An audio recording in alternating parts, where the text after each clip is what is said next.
ইমানদা বলছিল এরা ধনী লোকেদের সরকার, আদানি আম্বানিদের সরকার। কিছুদিন আগে নির্বাচন ঘোষণা হওয়া কিছুদিন আগে আসানসোলের সভায় নরেন্দ্র মোদী মাননীয় প্রধানমন্ত্রী আমাদের সবাই রেসপেক্ট করে সম্মান করি, উনি এসে বললেন মোদী গ্যারান্টি দুর্নীতি মুক্ত করব, সমস্ত দুর্নীতি মুক্ত করবেন। ওনার কাছে আমরা প্রশ্ন করতে চাই, উনি কি দুর্নীতি মুক্তর কথা বলেন?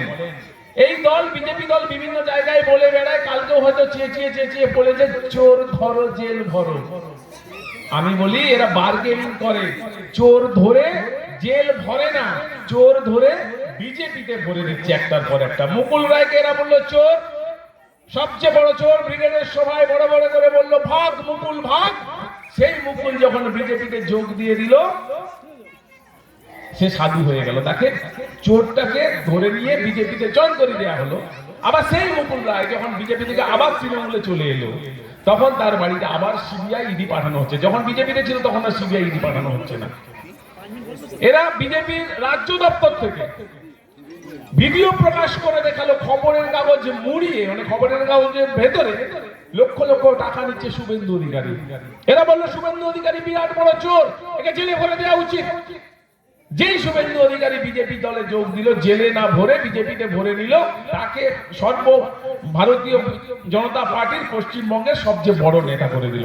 সে এখন পশ্চিমবঙ্গ সরকারের বিরোধী দলনেতা। এই শুভেন্দু অধিকারী এই ভোট ঘোষণা হওয়ার কিছুদিন আগে আমাদের তৃণমূল কংগ্রেসের বিধায়ক ছিলেন তাপস রায়, তার বাড়িতে ইডি গেল। শুভেন্দু অধিকারী বলল সবচেয়ে বড় চোর, তার বাড়িতে ইডি যাবে না তো কার বাড়িতে যাবে?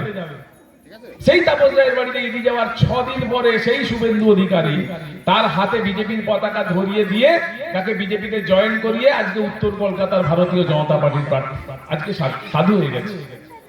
হেমন্ত বিশ্ব শর্মাকে বললো চিটফান্ড কেলেঙ্কারির সবচেয়ে বড় নায়ক, সেই যেই বিজেপিতে যোগ দিয়ে দিল তাকে কেন্দ্রীয় সরকারের প্রথমে মন্ত্রী, এখন সে আসামের মুখ্যমন্ত্রী। তাহলে চোর ধরে জেল ভরা নয়, চোর ধরে বার্গেনিং করা হচ্ছে। বিজেপিতে যোগ দাও, 7 খুন মাফ।